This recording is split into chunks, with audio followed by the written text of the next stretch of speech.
Assalamualaikum warahmatullahi wabarakatuh. Perkenalkan, saya Ahmad Fatoni. Saya dosen di program studi Ilmu dan Industri Peternakan, Fakultas Peternakan, Universitas Gadjah Mada.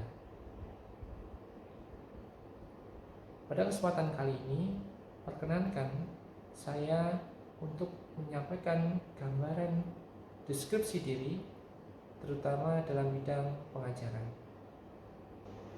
Saya di sini mengampu mata kuliah Ilmu Pemeliharaan Ternak yang terdiri dari 3 SKS dengan 2 SKS tatap muka perkuliahan dan 1 SKS praktikum.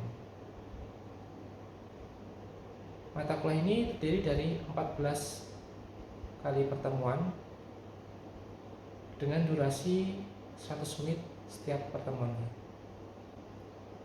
Mata kuliah Ilmu Pemeliharaan Ternak mempelajari tentang pengertian dasar tentang performan, angka pewarisan, angka pengulangan, korelasi genetik, nilai pemeliharaan, macam seleksi ternak, tanggapan seleksi atau respon seleksi, silang dalam,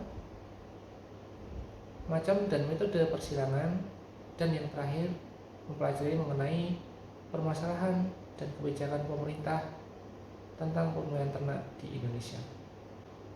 Sistem pembelajaran mata kuliah ini terdiri atas pertemuan tatap muka atau luring sebanyak 70% dan daring sebanyak 30%. Akses media pembelajaran pada sistem perkuliahan ini menggunakan akses media lain seperti Elok UGM dan Simaster UGM. Capaian pembelajaran mata kuliah ini ada 2, yaitu 1. Mahasiswa mampu memahami dasar-dasar konsep angka pewarisan dan angka pengulangan, korelasi genetik, nilai pemeliharaan, respon seleksi, silang dalam, dan metode persilangan. Yang kedua, mahasiswa mampu memahami dan mengevaluasi permasalahan dan kebijakan pemerintah tentang pemeliharaan ternak di Indonesia. Metode asesmen atau penilaian pada mata kuliah ini terdiri atas aktivitas partisipatif, yaitu kontribusi mahasiswa di kelas sebanyak 15%, hasil studi kasus, yaitu analisis permasalahan atau rubrik penilaian case based learning itu sebanyak 20%, yang terdiri atas CPMK 1 10% dan CPMK 2 10%. Kuis dan tugas itu sebanyak 10%, terdiri atas CPMK 1 sebanyak 15% dan CPMK 2 15%. UTS sebesar 25%, terdiri atas CPMK 1 sebanyak 10% dan CPMK 2 sebanyak 15%. UAS persentasenya 25%, terdiri atas CPMK 1 sebanyak 10% dan CPMK 2 sebanyak 15%. Dengan total semua sebanyak 100%. Dan berikut ini merupakan cuplikan proses pembelajaran saya di kelas pada pertemuan ketiga dengan materi angka pewarisan dengan metode DIA atau Delivery Interaction dan Assessment dengan metode pembelajaran online menggunakan aplikasi Zoom. Oke, kita mulai. Assalamualaikum warahmatullahi wabarakatuh. Selamat siang semuanya. Kita kembali lagi ke kuliah pemeliharaan ternak. Ini kuliah pertemuan yang ketiga, dan untuk yang kali ini kita akan membahas mengenai angka pewarisan. Nah, ini sebelumnya teman-teman sudah pernah belajar belum apa yang disebut dengan angka pewarisan? Sudah pernah belum? Apakah dari membaca buku atau dan sebagainya? Ya sudah. Oke, kita mulai aja ya. Nanti mungkin kalau ada pertanyaan langsung aja bertanya. Kalau misalkan ada hal yang kurang jelas. Dan kalau saya nanti bertanya, kita di sini saling berdiskusi saja gitu. Baik, Pak. Oke, kita awali dengan pendahuluan ya. Sebelum kita membahas mengenai angka warisan, teman-teman harus tahu yang namanya performa ternak.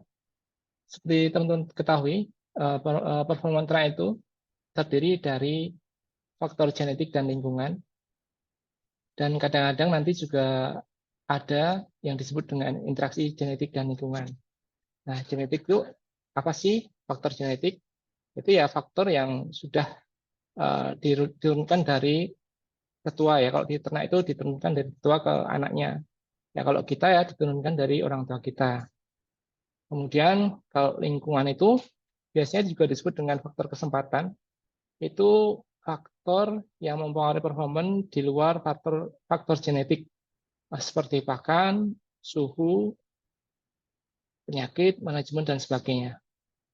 Nah, kemudian di beberapa kasus juga ada yang namanya interaksi antara faktor genetik dan lingkungan yang nanti hal tersebut akan menyebabkan perbedaan performa ternak yang satu dengan yang lainnya di masing-masing tempat yang berbeda. Nah, kemudian kalau di pemilihan ternak ini, performa ternak ini bisa kita jabarkan dengan yang namanya ragam ya, ragam fenotip. Performa itu bisa kita sebut dengan fenotip ya. Jadi ragam fenotip itu berasal dari ragam genetik dan ragam lingkungan. Nah, kemudian kalau di pemilihan ternak yang paling terpenting itu adalah ragam dari genetik ya. Sebab kenapa paling penting? Karena genetik ini yang diwariskan dari tetua ke keturunannya gitu.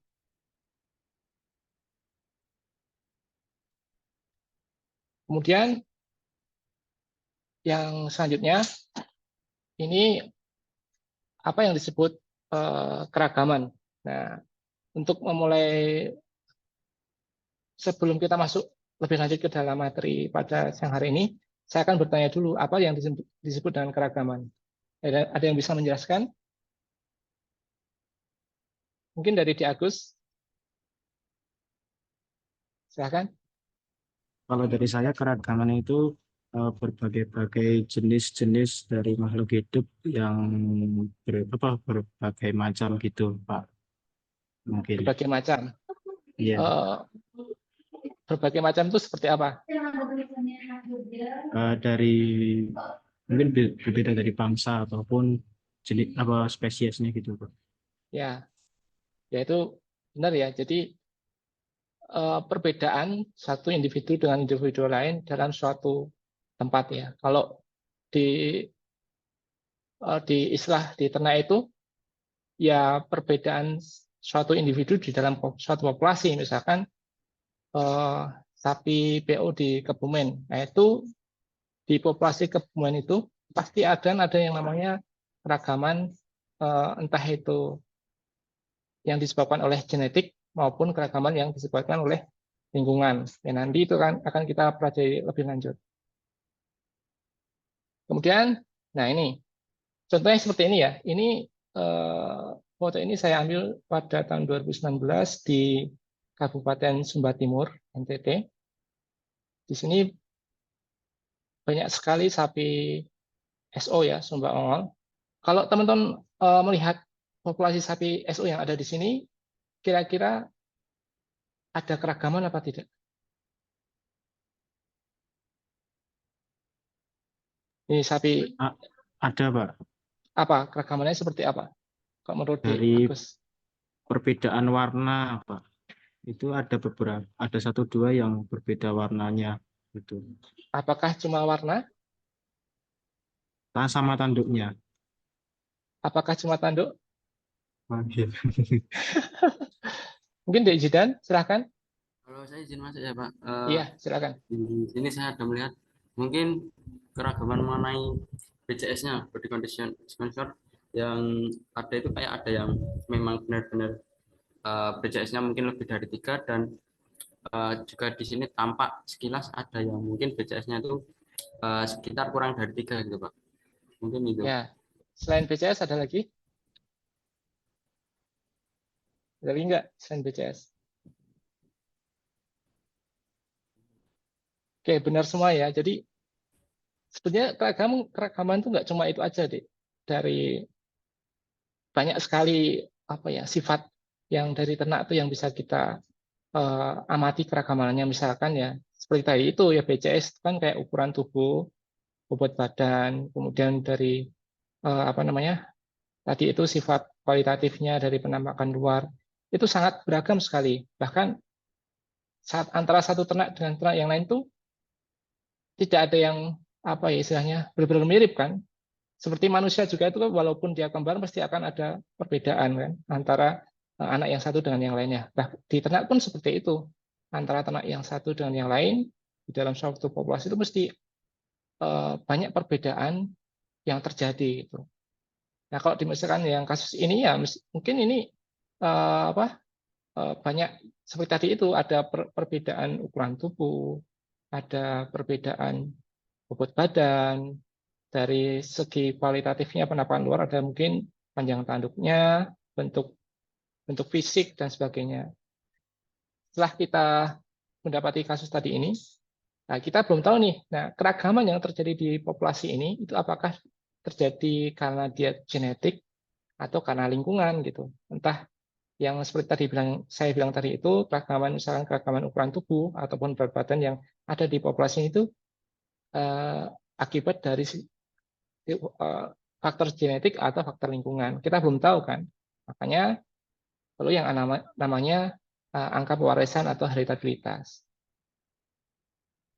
Definisi dari angka pewarisan atau heritabilitas itu adalah proporsi dari ragam genetik terhadap ragam fenotip atau istilah yang menunjukkan bagian dari pengamatan total dari suatu sifat yang disebabkan oleh pengaruh genetik. Nah, kemudian heritabilitas sendiri itu ada dua arti ya, arti secara luas dan ada secara sempit. Arti secara luas itu biasanya disimpulkan dengan angka H besar.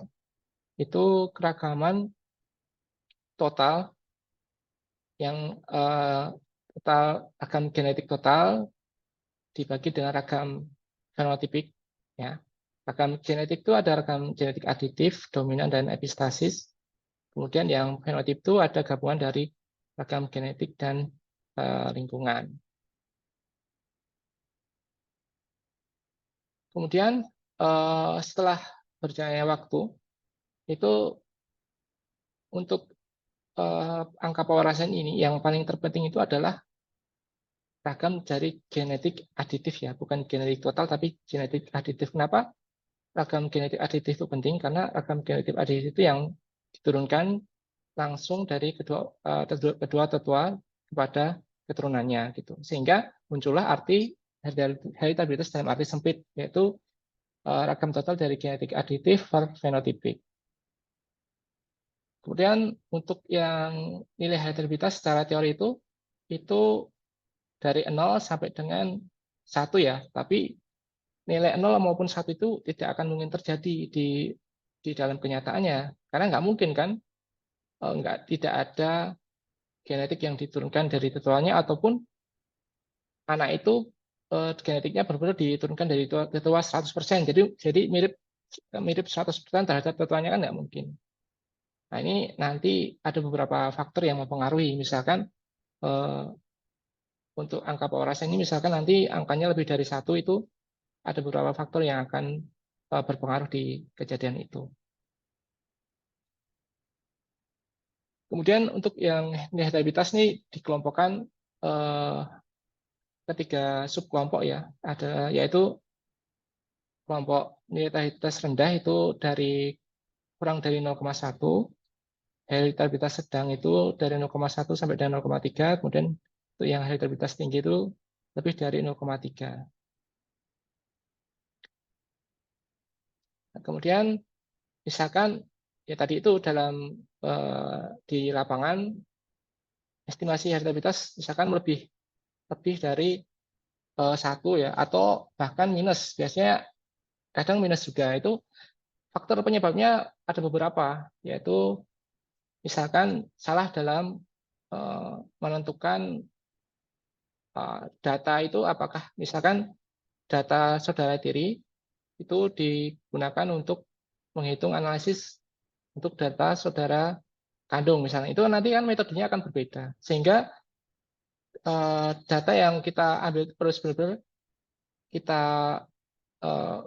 kita kelompokkan sesuai dengan apa yang akan kita analisis gitu.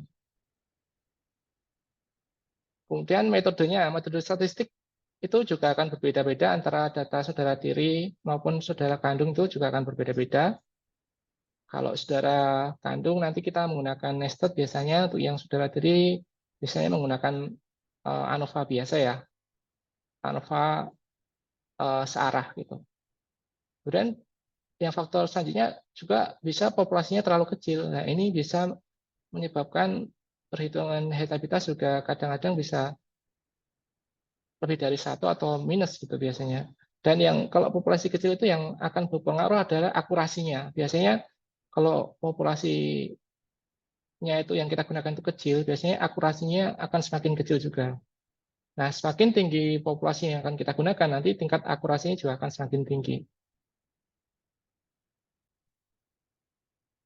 Nah, ini untuk nilai heritabilitas, ini ya bermacam-macam ya.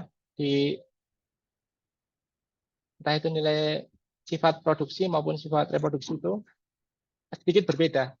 Untuk yang sifat produksi, misalkan di sapi perah, produksi susu, persentase lemak susu, protein susu dalam susu, berat badan dewasa itu nilainya itu hampir sedang ke tinggi ya, kategori sedang sampai dengan tinggi. Di sapi potong pun juga demikian ya. Nilai sifat produksinya seperti berat lahir, ya, sapi setahunan, berat badan, ADG dan dewasa itu nilai heritabilitasnya sedang sampai dengan tinggi. Tapi kalau teman-teman lihat sifat reproduksi seperti S per C, interval, umur dewasa, ada juga D open ya, DO, itu nilainya mesti kurang dari 0,01. Kenapa coba? Ada yang tahu nggak? Kenapa heritabilitas sifat produksi itu lebih besar daripada sifat reproduksi?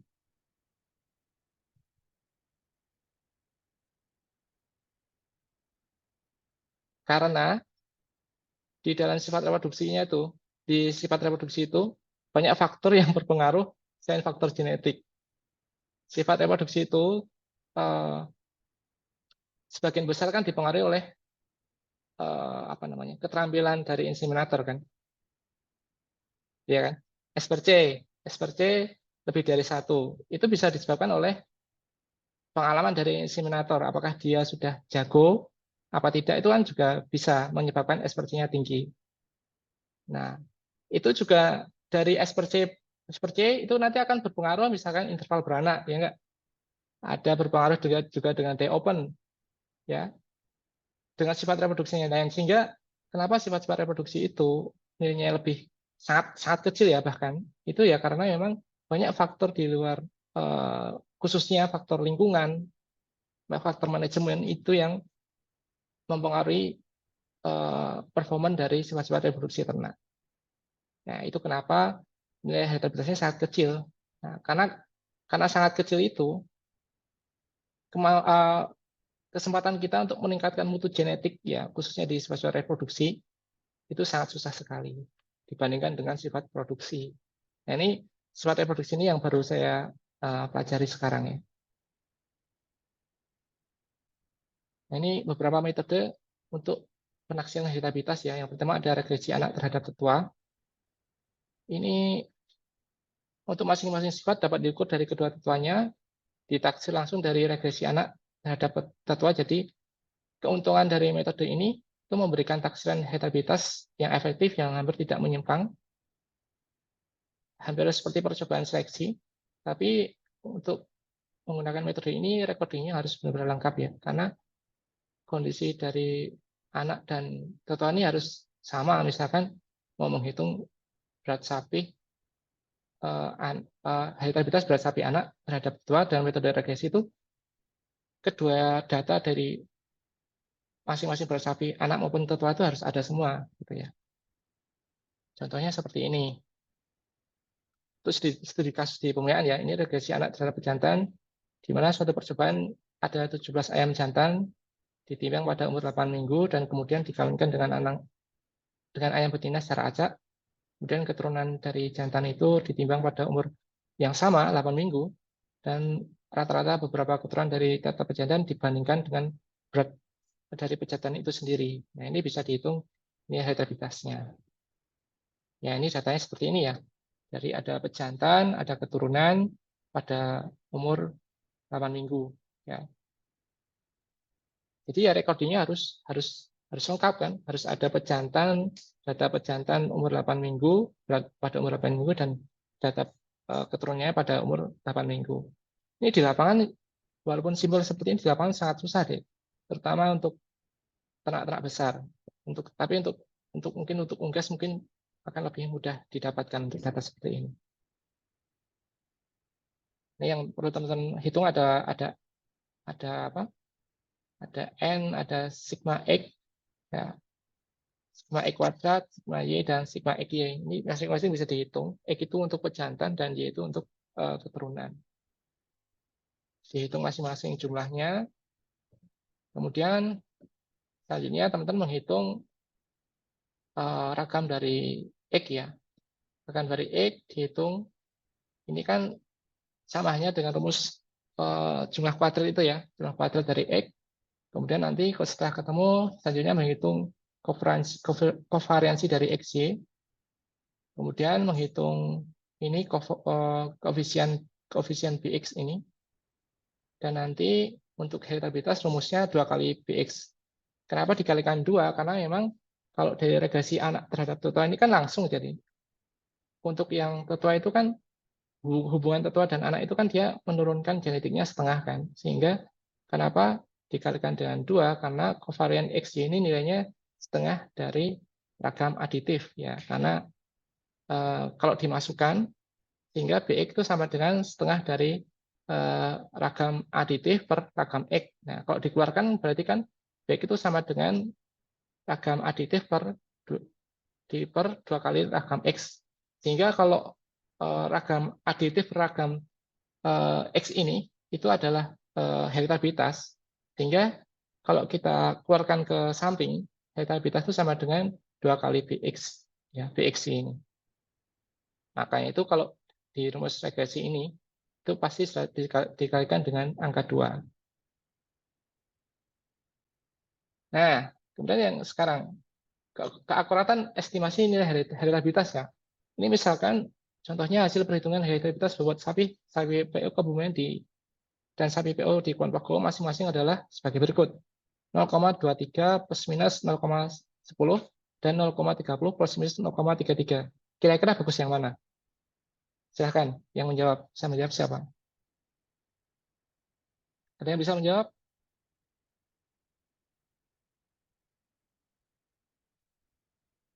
Siapa? Adik Dava?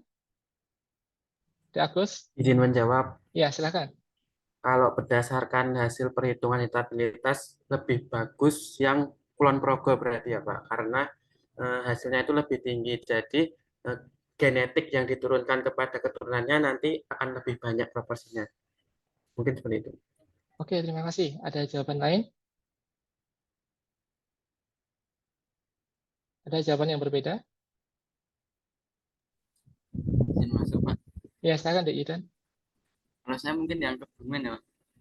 Kenapa? Itu setelah hasil itu kan ada kurang lebih faktor errornya ya.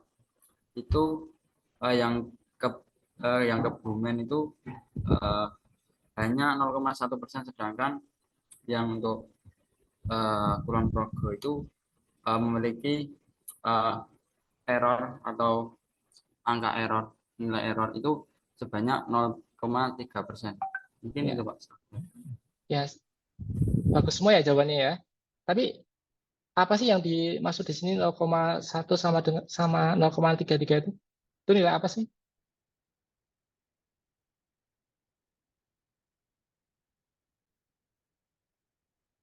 Jadi apa namanya? 0,1 dan 0,33 itu adalah nilai standar error. Kalau nilai standar error itu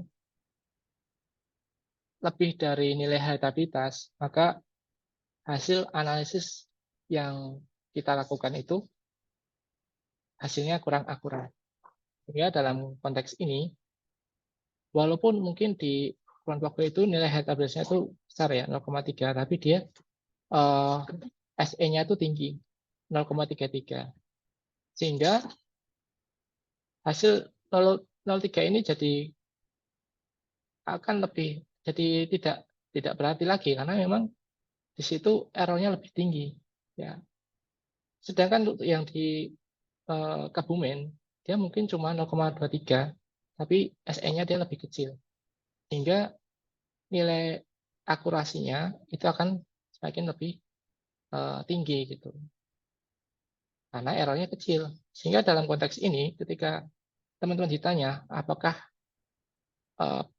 bagus yang mana antara yang satu dengan yang lain dengan membandingkan nilai standar error, pilih standar error yang lebih kecil karena nilainya lebih akurat gitu. Sekian nanti kalau nilai ini digunakan untuk menghitung breeding value, nilai pemuliaan, langkah selanjutnya itu akan lebih tepat akurasinya dengan yang menggunakan nilai elektabilitas dengan SE yang lebih kecil. Tuh. Kalau akurasinya tinggi kan berarti hasilnya akan lebih bagus kan. Nanti ketika NP-nya sudah dihitung, nanti pengaruhnya lagi kan ke respon seleksi. Nah, ketika heritabilitasnya akurasinya tinggi, NP-nya juga hasilnya akan lebih bagus, nah nanti respon seleksinya juga akan lebih bagus. Ketika hasilnya akurat dan lebih bagus kan kita bisa menentukan strategi ke depannya kan, strategi breeding ke depannya seperti apa. Nah, ini dengan standar error ya. Cara mengetahui hasil estimasi heritabilitas akurat atau tidak, yaitu dengan menghitung nilai standar error. Nah, untuk yang terakhir nih, apa sih fungsi dari nilai heritabilitas sebenarnya? Ketika teman-teman sudah menghitung nilai heritabilitas nih, sebenarnya fungsinya buat apa sih? Kenapa sih teman-teman harus menghitung nilai heritabilitas? Yang pertama, itu untuk menghitung respons seleksi ya. Kalau dari rumusnya sendiri itu respons seleksi itu sama dengan dari I dikalikan dengan heritabilitas dikalikan dengan ragam P dibagi dengan L ya. I itu ada intensitas seleksi, H itu heritabilitas, kemudian ragam P itu ada simpangan baku fenotip dari sifat yang diseleksi, dan L itu adalah interval generasi. Kemudian yang kedua itu untuk menghitung nilai estimasi nilai pemuliaan atau breeding value dengan entah itu absolut maupun relatif. Kemudian bisa menghitung NP dengan pengamatan berulang. Kemudian juga bisa menghitung respons seleksi dengan pengamatan berulang juga.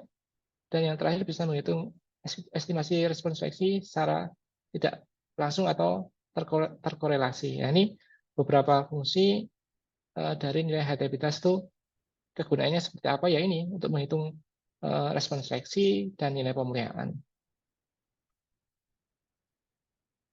Nah ya, dari sini ada pertanyaan, ada yang mau ditanyakan?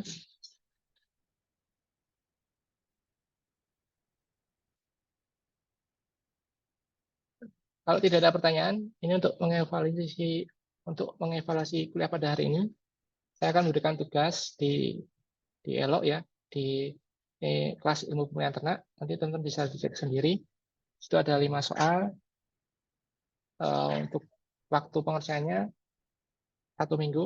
Nanti untuk pertemuan selanjutnya kita bisa cari hasilnya. Seperti apa, tahu hasilnya.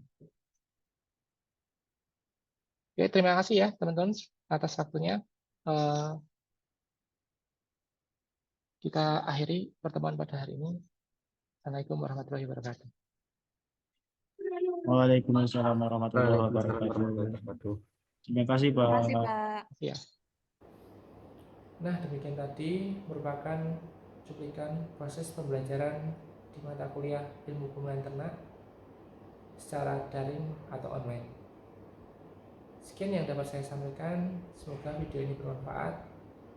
Wassalamualaikum warahmatullahi wabarakatuh.